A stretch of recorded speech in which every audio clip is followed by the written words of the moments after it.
नमस्कार साथियों एवं प्यारे बच्चों, मैं doctor Mamta Shukla, assistant coordinator IT cell district Rewa.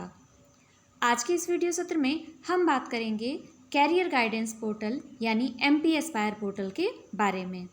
जैसा कि हम सभी जानते हैं कि इसके पहले भी कैरियर गाइडेंस पोर्टल में लॉगिन होती थी, जिसके थ्रू बच्चे अपनी प्रोफाइल बना सकते थे।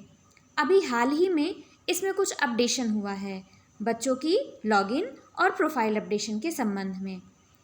आज आइए हम बात करते हैं कि क्या क्या वो अपडेशन हुए हैं। लॉगिन करने का प्रोसेस अभी भी सेम ही है कि हम यहाँ पर 3 तरह से लॉगिन कर सकते हैं। एक है स्कूल लॉगिन, जिसमें हम स्कूल का डाइस कोड डालते हैं और पासवर्ड डालते हैं। सेकेंड लॉगिन टीचर लॉगिन है, जिसमें डाइस कोड के साथ T1 T2 हम डालते हैं और फिर पासवर्ड डालते हैं। और तीसरा जो लॉगिन है वो स्टूडेंट लॉगिन है, जिसमें स्टूडेंट की 9 डिजिट की जो समग्र आईडी है वो हम डालते हैं और उसके बाद हम पासवर्ड डालते हैं। आइए तीनों को हम देखते हैं कि यह किस तरह से काम करती हैं और जो नया अपडेशन हुआ है वो क्या हुआ है। तो सबसे पहले चलते हम गूगल की तरफ और इसे लॉगिन करने की कोशिश करते हैं।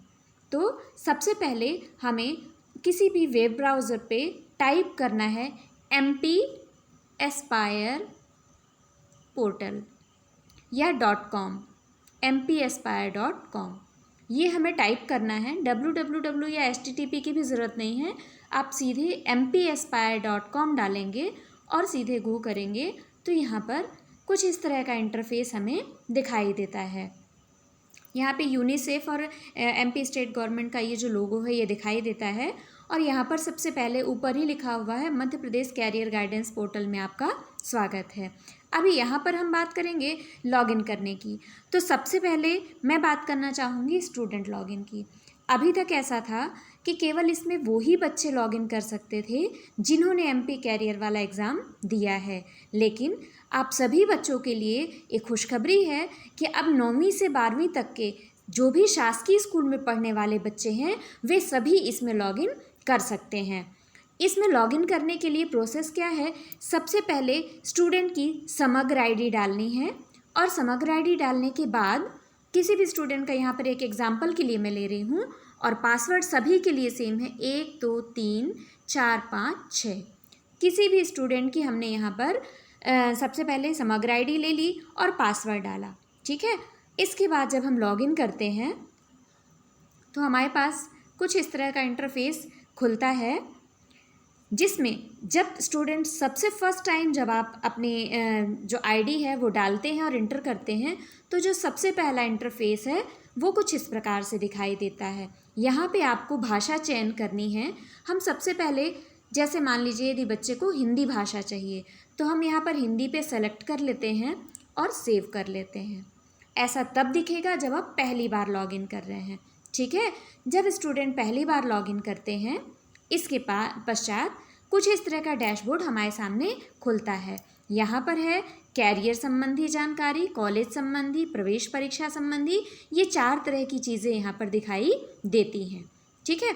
अब क्या करना है, ये जो 3 डॉट हैं यहाँ पर साइड में, ये जो 3 डॉट हैं यहाँ पे जब हम करते हैं तो मेरा कैरियर वाला ऑप्शन, सेकंड नंबर का एक ऑप्शन है मेरा कैरियर।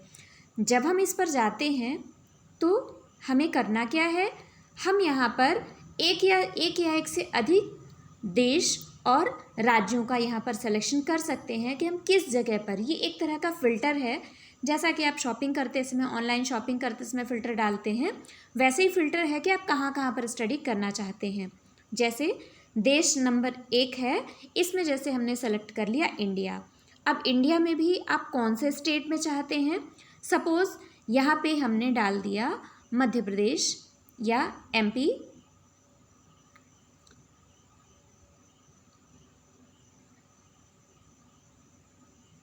यहाँ पर हमें डालना है मध्य प्रदेश। स्क्रॉल करके भी आप यहाँ पे ऐसे देखेंगे तो ये मध्य प्रदेश यहाँ पे हमको मिल गया।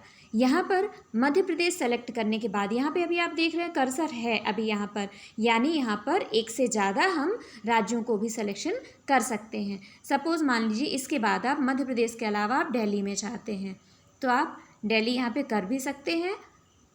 ये इसके अलावा भी आप जिन जिन राज्यों में स्टडी करना चाहते हैं, आगे की पढ़ाई करना चाहते हैं, यहाँ से आप चयन कर सकते हैं। अब नीचे आता है शहर का नाम, ठीक है। अब मध्य प्रदेश और दिल्ली से जुड़े हुए जो भी शहर हैं वो इसमें आ जाएंगे। आप यहाँ पर इसको स्क्रॉल करके देख सकते हैं कि आप किस किस जगह पे चाहते हैं, कौन से कॉलेज में, किस शहर में चाहते हैं, उस शहर का नाम यहाँ पे आपको दे देना है। सपोज़ यहाँ पे मान लीजिए मैं यहाँ पर एग्जाम्पल के लिए भोपाल डाल देती हूँ, ठीक है। ये भोपाल आ गया, ये सेलेक्ट हो गया। अभी कर्सर आ रहा, 2 से ज़्यादा शहर भी इसमें डाल सकते हैं। सेकंड देश का ऑप्शन भी है यहाँ पर। क्या आप अब्रॉड में जाना चाहते हैं, इंडिया से बाहर यदि आप जाना चाहते हैं तो आप वो भी कर सकते हैं, अदरवाइज़ आप इसको स्किप भी कर सकते हैं, सेकेंड भी इंडिया आप कर सकते हैं। दूसरे राज्य हैं, एग्जाम्पल के लिए मैं बता रही हूँ। सपोज़ यदि आप मान लीजिए कोई भी दूसरा राज्य अपन और ले लेते हैं, मान लीजिए आप पंजाब ले लेते हैं, ठीक है।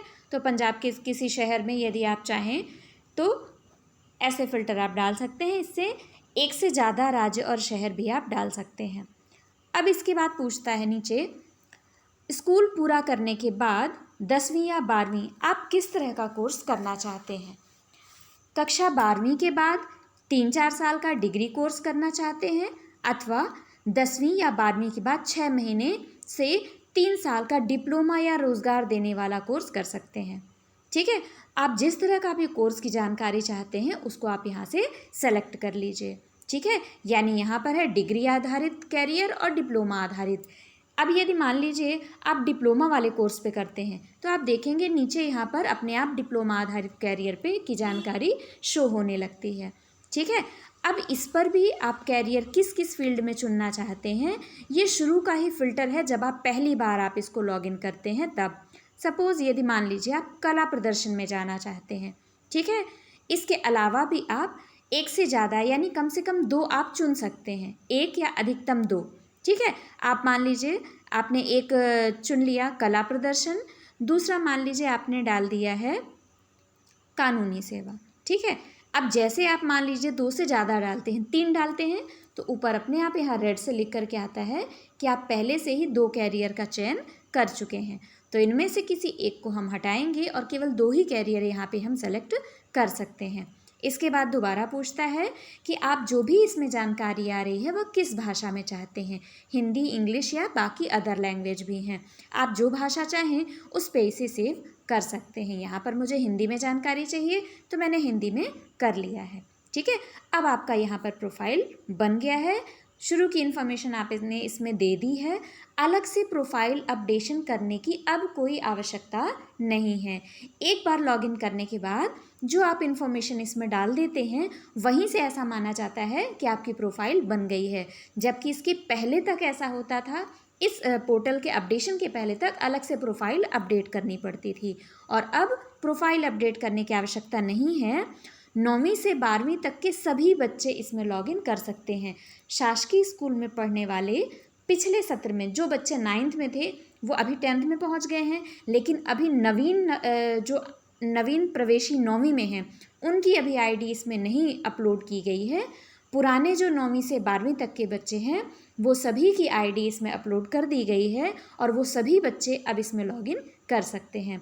बाकी चीज़ें आप इसमें जाके देख सकते हैं। कैरियर संबंधी जानकारी, आप किस कैरियर के बारे में जानना चाहते हैं, ठीक है। कुछ इस तरह जो आपने ये 2 फील्ड सेलेक्ट किए हैं, जैसे कला प्रदर्शन और कानूनी सेवा हमने लिया है, ठीक है। अब इसमें क्या क्या चीज़ें हैं, इसके अंदर जब आप पोर्टल में जाएंगे तो बहुत सारी इसमें ब्रॉड तरीके से इसमें सारे जो कोर्सेस हैं उनके बारे में, एडमिशन के बारे में, वो सारी जानकारियाँ इसमें है। एक एग्जांपल के लिए मैं बता रही हूँ, अगर हम सेलेक्ट करते हैं आर्ट एंड डिज़ाइन, ठीक है। अब इसमें आर्ट एंड डिज़ाइन में भी मान लीजिए हम इंटीरियर डिज़ाइनिंग सेलेक्ट करते हैं, ठीक है। जब आप इस पे जाएंगे, विज़िट करेंगे, तो आपको सारे कैरियर्स के बारे में जानकारी मिलेगी कि आखिर यह कैरियर है क्या होता है इसमें। ये संक्षिप्त में इसके बारे में बताता है कि इंटीरियर डिज़ाइनिंग जो है वो क्या है, इस कैरियर के बारे में क्या चीज़ है, इसमें आप प्रवेश कैसे कर सकते हैं, ये पूरा इसका पाथवे बताता है कि आपको कौन कौन सी पढ़ाई करनी होगी जिसके बाद आप इस कैरियर में पहुंच सकते हैं। पूरी जानकारी इसके बारे में डिटेल में पूरा दिया हुआ है। 3 तरीके से आप इस पे जा सकते हैं। इस पूरी पढ़ाई में तैयारी करने में आपका कितना खर्चा आता है, न्यूनतम से लेकर के अधिकतम। छात्रवृत्ति खोजें, इसमें आप छात्रवृत्ति कौन कौन सी मिल सकती है उसकी जानकारी भी मिल जाएगी। न्यूनतम शिक्षा की आवश्यकता क्या है, अधिकतम शिक्षा क्या है, कितने वर्ष लगेंगे आपको इस कोर्स को करने में, भविष्य में कैरियर की संभावनाएं कितनी हैं, लंबे समय के लिए, बहुत लंबे समय के लिए आपकी इनकम कितनी हो सकती है इस कोर्स को करने के बाद, न्यूनतम से अधिकतम तक, ये पूरी जानकारी आपको इसमें मिल जाएगी। फिर आता है, यदि आप इस कोर्स के बारे में अब पढ़ने के बाद यदि आप कॉलेज के बारे में जानना चाहें या प्रवेश परीक्षा की, छात्रवृत्ति, रोजगार के अवसर, जरूरी योग्यताएं, इन सभी चीज़ों पे विजिट करके जगह पे जाके आप देख सकते हैं इनकी इन्फॉर्मेशन के बारे में। और इस फील्ड से जुड़े हुए प्रसिद्ध व्यक्तित्व जिन्होंने इस फील्ड पर अपनी एक अलग पहचान बनाई है, उनके बारे में कुछ ना कुछ जानकारी यहाँ पे मिल जाती है। साथ में है, क्या यह कैरियर दिव्यांग व्यक्तियों के लिए है, तो हाँ, जानकारी इस पे भी आप ले सकते हैं। इस पूरे आर्टिकल को आप चाहें तो व्हाट्सएप पे भी शेयर कर सकते हैं। सपोज़ यदि आप अपने इस जो भी आपने देखा, जो आपने इधर ऊपर पढ़ा, आप उसको किसी से शेयर करना चाहें तो शेयर ऑन व्हाट्सएप जब आप करेंगे तो व्हाट्सएप के थ्रू आप इसको किसी और को इस बारे में बता भी सकते हैं। ठीक है, तो ये थी लॉगिन की जानकारी, स्टूडेंट लॉगिन कैसे करते हैं। ठीक है, टीचर लॉगिन का इंटरफेस भी सेम ऐसा ही है। लॉगिन करते समय डाइस कोड डालना है, उसके बगल में T1 और पासवर्ड सबका सेम है 1 2 3 4 5 6। ठीक है, अब इस पे मैं डिटेल में और आगे नहीं जा रही हूँ। स्टूडेंट जब आप लॉगिन करेंगे, आप अंदर जाके देखेंगे तो कॉलेज, प्रवेश परीक्षा, छात्रवृत्ति, इन सभी की जानकारी आपको मिल जाएगी। ठीक है, अब यहाँ पर मैं बात करूँगी थोड़ा सा स्कूल लॉगिन के बारे में। तो सबसे पहले हमें यहाँ से लॉग आउट करना होगा। ठीक है, यहाँ पे हमने लॉग आउट कर लिया है स्कूल जो स्टूडेंट लॉगिन से। अब हमें सपोज़ मान लीजिए स्कूल में देखना है कि कितने बच्चे हैं जो हमारे स्कूल में 9वीं से 12वीं में दर्ज हैं, जिनमें किन्होंने अभी तक लॉगिन करके प्रोफाइल बनाई है, किन्होंने अभी तक एक बार भी लॉगिन नहीं किया है। उसकी जानकारी यदि हमें चाहिए तो हमें यहाँ पर स्कूल लॉगिन, ध्यान रखना है कि प्रिंसिपल लॉगिन जैसा ही होता है। ठीक है, प्रिंसिपल लॉगिन ही है ये। यहाँ पर हमें अपने विद्यालय का डाइस कोड डालना है। सपोज़ यहाँ पे मैं एक विद्यालय का, अपने रीवा डिस्ट्रिक्ट के एक विद्यालय का डाइस कोड डाल रही हूँ। ठीक है, सिंपल डालने के बाद पासवर्ड सभी के लिए अभी सेम है। आप चाहें तो एक बार लॉगिन करने के बाद फिर पासवर्ड अपना चेंज कर सकते हैं, लेकिन ध्यान रखना होगा, आप कहीं इससे नोट करके भी रख लें। अब जब हम स्कूल लॉगिन करते हैं आईडी और पासवर्ड डालने के बाद, ठीक है, तो जब हम स्कूल लॉगिन करेंगे तो कुछ इस तरह का इंटरफेस हमारे सामने खुलता है।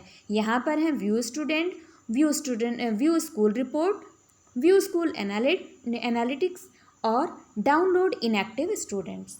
यहाँ पर जब हम सबसे लास्ट वाले ऑप्शन पर करते हैं तो हमारे विद्यालय में जितने बच्चे अभी तक रजिस्टर्ड हैं 9वीं से 12वीं तक के, उन सभी की लिस्ट यहाँ पर हमें मिलती है। यहाँ पर डाउनलोड के लिए ऑप्शन पूछ रहा है, हम डाउनलोड कर देते हैं। ठीक है, यहाँ पे हम देख रहे हैं ये डाउनलोड हो गया है, लेकिन अब इसमें ये प्रॉब्लम है कि जब हम यहाँ से खोलते हैं तो सीधे आप इसमें देख सकते हैं, यदि आपके पास WPS है तो WPS में भी ये खुल जाती है, अदरवाइज़ कभी कभी ये ओपन नहीं होती। यहाँ पे जब मैं इसको ओपन कर रही हूँ तो यहाँ पे लिख के आ रहा है कांट ओपन फाइल। ठीक है, तो यहाँ से हम थोड़ा सा बैक होते हैं और आ जाते हैं हम WPS में। WPS ऐप में ये फ़ाइल शो हो जाती है। हो सकता है आपके फ़ोन पे कोई दूसरा ऐप इस पे सपोर्ट कर रहा हो जहाँ से आप लिस्ट देख सकते हैं। ठीक है, जैसे ये खुलता है, ओपन होता है, तो